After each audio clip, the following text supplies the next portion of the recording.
नमस्कार भावांनो. डॉक्टर बाबासाहेब आंबेडकर म्हटलं की डोळ्यासमोर येतो तो संविधानाचा फोटो.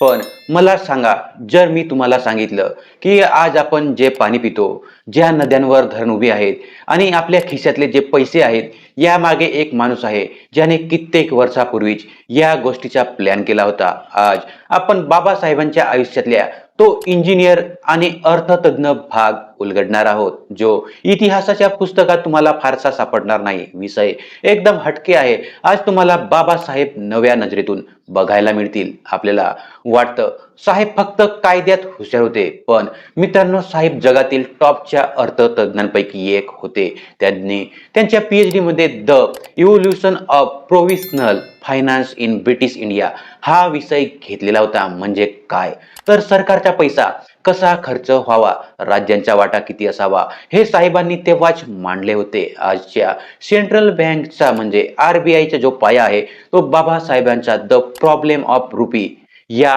पुस्तकावरून आधारित आहे. म्हणजे विचार करा, साहेबांनी अर्थव्यवस्थेचं गणित तेव्हाच मांडलं होतं. नमस्कार मित्रांनो, मी गंगाधर तितिरमारे.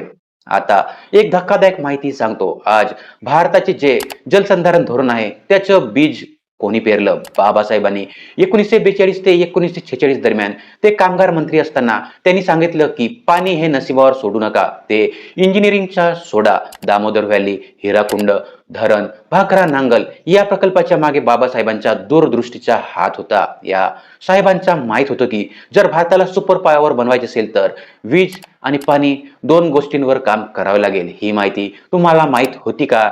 साहेब जेव्हा स्त्रियांच्या हक्कांबद्दल बोलले, तेव्हा त्यांना सनातनांच्या मोठ्या विरोधांचा सामना करावा लागलेला होता. हिंदू कोड बिल आणताना साहेबांचा काय दृष्टिकोन होता?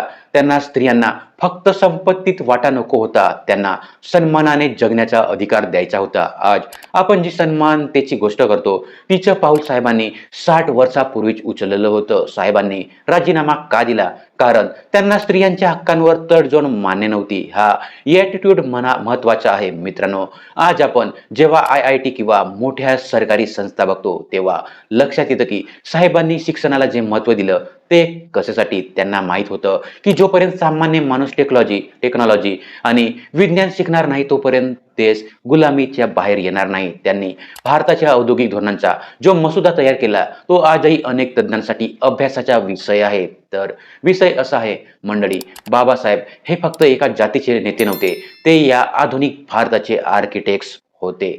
तर आज आपण प्रगती करत असू, तर त्याचे रूट्स कुठे ना कुठे बाबासाहेबांच्या विचाराचे आहेत. साहेबांनी आपल्याला संविधान दिलं, पण त्यांच्यासोबत वैज्ञानिक दृष्टिकोन ठेवण्याचा सल्ला नक्की दिलेला आहे. आता वेळ आलेली आहे त्यांच्या त्या इकॉनॉमिक आणि सायंटिफिक विचारांना समजून घेण्याची. आजची ही माहिती तुम्हाला कशी वाटली? कमेंट्समध्ये नक्की सांगा. आणि हो, आपल्याला आसपास जर कोणाला वाटत असेल की बाबासाहेब फक्त आरक्षणाचे नेते होते, तर त्यांना हा व्हिडिओ नक्की शेअर करा. साहेबांचे हे आधुनिक पैलू जगासमोर येणे गरजेचे आहे. भेटूया पुढच्या भारी विषयात. तोपर्यंत शिकत राहा आणि प्रश्न विचारत राहा. माझ्या चॅनलचा व्हिडिओ आवडलेला असेल तर चॅनलला सबस्क्राईब करायला विसरू नका. तोपर्यंत धन्यवाद.